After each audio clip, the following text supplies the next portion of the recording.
Whether you're superstitious or a little stitious, subscribe to the Raiders Report or else this team might never find their quarterback because I'm convinced this team doesn't know what's best for them. So here's what we're going to look at. We're going to look at some quarterback options not in the NFL draft. So Mark Davis, Tom Telesco, Tom Brady could look at what we might have to deal with next season.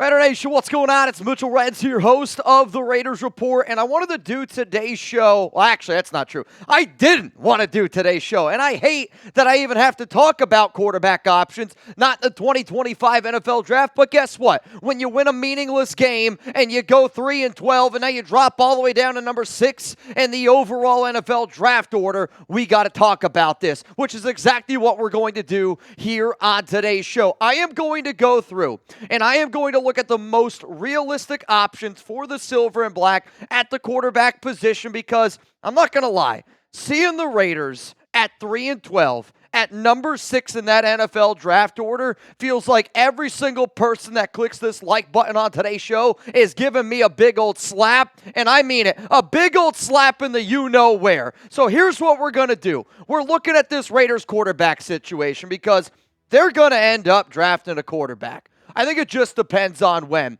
Everybody under the sun, including my mother, who's never watched the Raiders game, knows that Shedeur Sanders is plan A. Yes, there's another quarterback that they're looking at as well, Dylan Gabriel, but that's not somebody that they're really considering until hopefully day 3, maybe they reach in round 3. But if the Raiders could sign or trade for a quarterback this offseason before the draft, and the reason why that I say that is because you can't just do exactly what you did last year. I don't know if you have the opportunity to go into the draft, not make any moves, because if you don't sign or if you don't trade for anybody in the month of March, then that means you're either going with Aiden O'Connell again, or you have to try to draft a quarterback that you're going to start right away. So one of the things that you got to think about is, do you want to roll the dice again with a Gardner Minshew?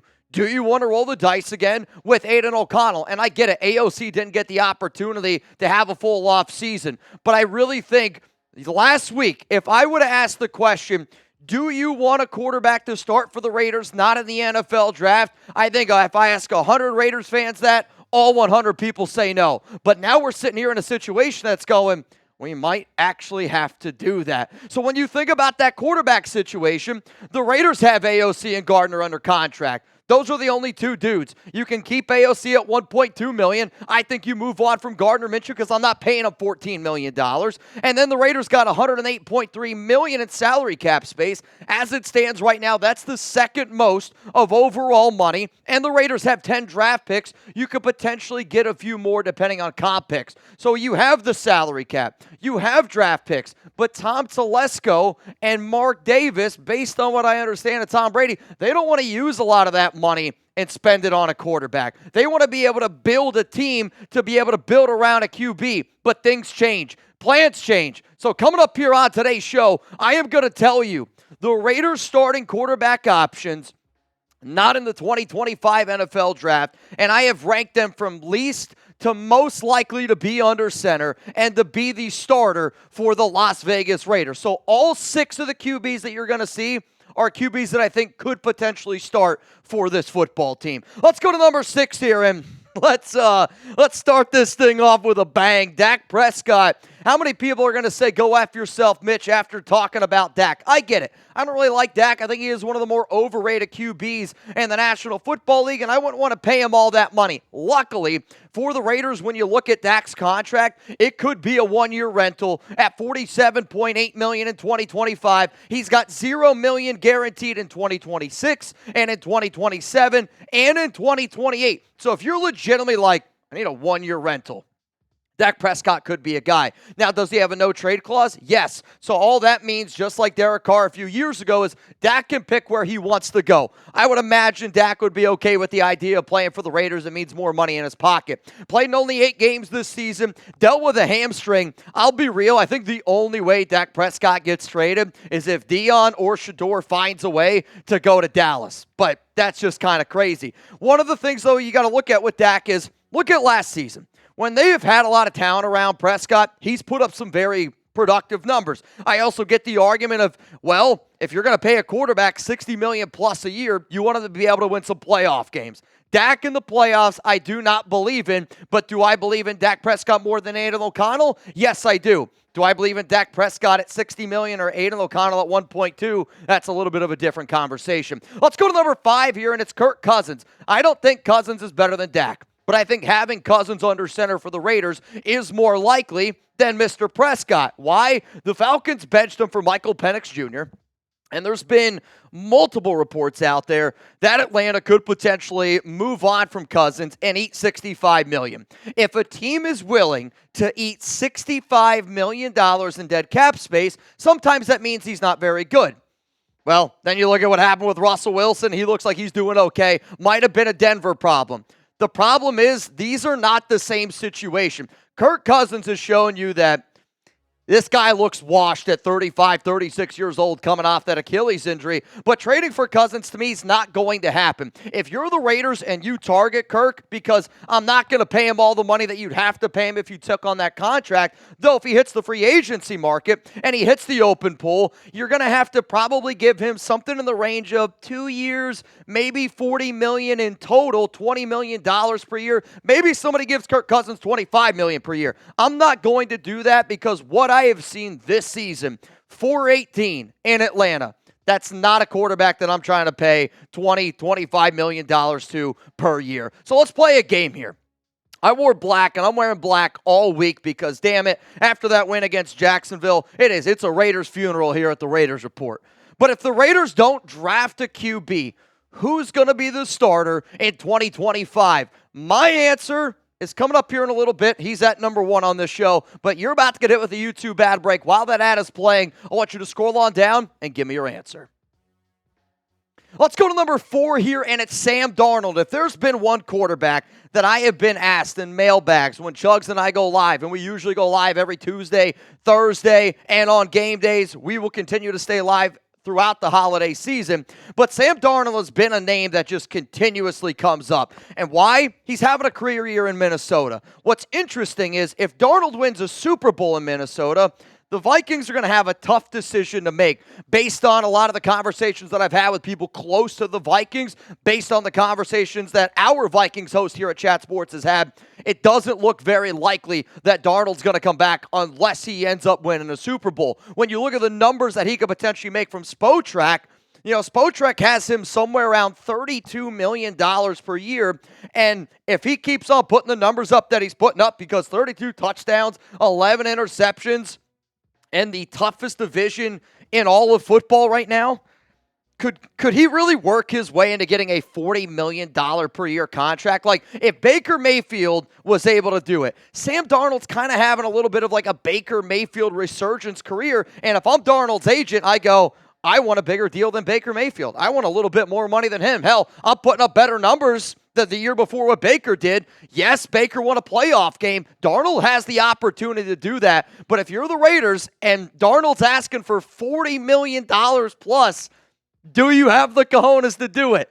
I don't know, man. I don't know. Hopefully, though, everybody out there has the cojones to get started with our sponsor, Prize Picks. If you need something to root for on a Raiders game day, Prize Picks is where you need to go. Prize Picks is the best place to get real money sports action with over 10 million members and billions of dollars in awarded winnings. Prize Picks has made daily fantasy sports accessible to all. You just pick more or less on at least 2 players for a shot to win up to 1,000 times your cash. Run your game all season long on Prize Picks, America's #1 daily fantasy sports app. Make your holidays bigger and brighter with Prize Picks, the best place to get real money action while watching your favorite sports. You can now win up to 1,000 times your money on Prize Picks. Join now because this holiday season, Prize Picks is giving away 2 free picks in December, and they're giving away $30+ million in rewards during Picksmas. Download the app today. Use code CLNS. Get $50 instantly after you play your first $5 lineup. Sign up today. Get $50 instantly. When you play $5, you don't even need to win to receive the $50 bonus.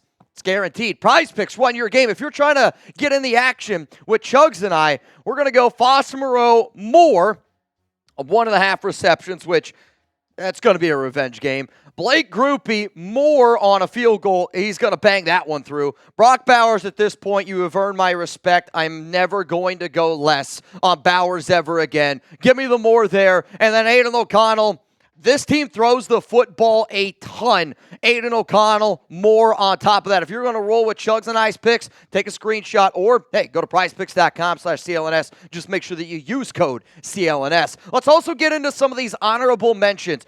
Russell Wilson, I think he goes back to Pittsburgh. Aaron Rodgers, not going to be back for the Jets, but I don't want a 42-year-old Aaron Rodgers. Some of you are going to be like, what does that mean we get Devontae back? I don't want Devontae back. Matthew Stafford, I think he stays with the Rams. And Deshaun Watson has been a name that gets thrown out to me, but I really don't think that the Raiders fold on their whole Fred Belinda cough thing. Though then again, Charles Snowden's out there playing in a game that, let's be honest, Charles Snowden should have never even been playing in it. Let's go to number 3 here on our Raiders quarterback options, not in the draft. J.J. McCarthy. This is going to be interesting, and you're going to get another video a little bit later on in the week where I'm going to go more in depth on McCarthy being an option for Las Vegas. And the reason why that I say this is because Tom Brady and Tom Telesco, they like McCarthy now, and they liked McCarthy back then. But what happens if Minnesota decides to stick with Darnold? They drafted McCarthy, number 10 overall in the draft last season, and if you're the Raiders who just got a win, what happens if, God forbid, you win another football game? What happens if you're somewhere around pick 6, around pick 7, and you don't know if you're going to be able to get Shador? You don't know if you're going to be able to get Cam Ward. And then you're looking at all these other quarterbacks, and you're like, oh, man, we need a starter for this season. Could the Raiders do something wild and go out and get a J.J. McCarthy? There's a reason why I think that there's a better chance that McCarthy's under center than Sam Darnold.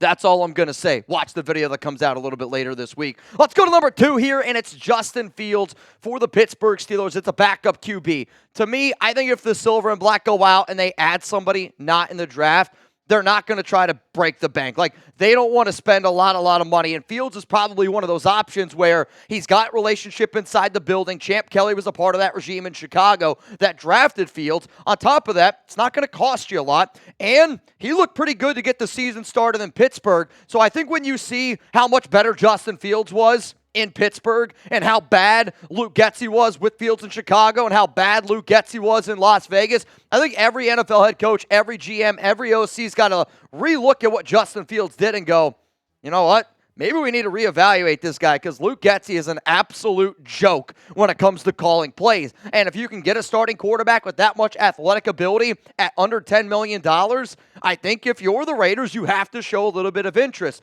Now, I will admit, based on what I have heard of the type of offense Tom Brady would like to implement or the quarterback that Tom Brady is looking for to implement the offense that they're trying to get going, I don't know if Fields is the best option, but he's a great athlete.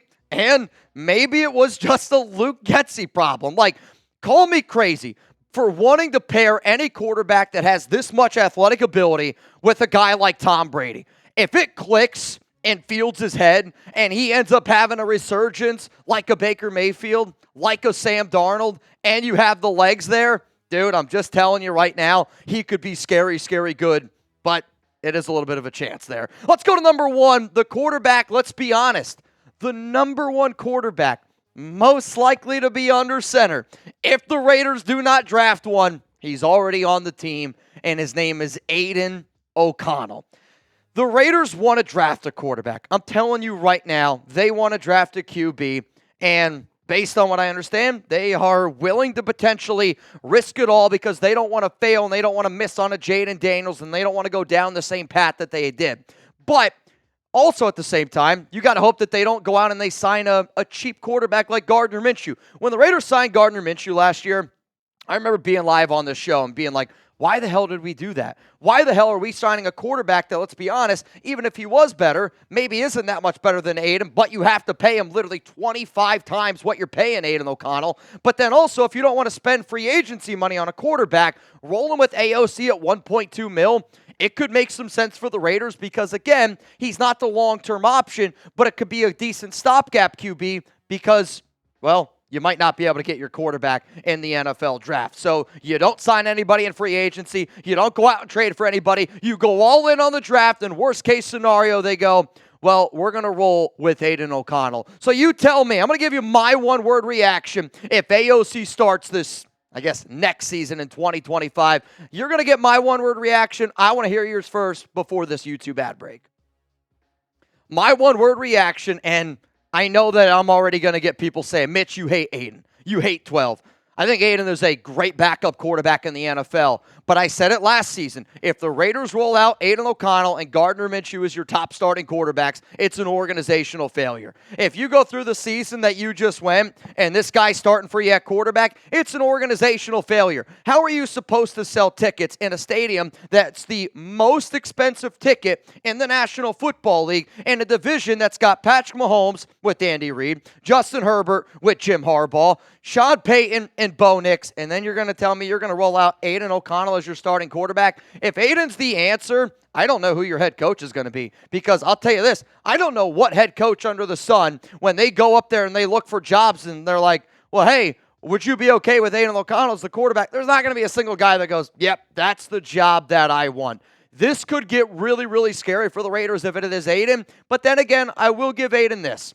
He's never, and I mean never, had back-to-back seasons that have gone kind of similar. He's had 4 different OCs. He's had 2 different head coaches. He's about to get another offensive play caller. He's about to get another head coach more than likely. But the realistic answer to this video is, if the Raiders don't draft a quarterback, Aiden O'Connell is the most likely guy under center. So if you made it this far in the show and you want to take a screenshot, reminder, you can always hit me up on IG. You can always hit me up on Twitter. I don't like that I had to make today's show, but you know what? Like Antonio Pierce said, we're trying to win football games, and I don't care if people are mad that the Raiders won.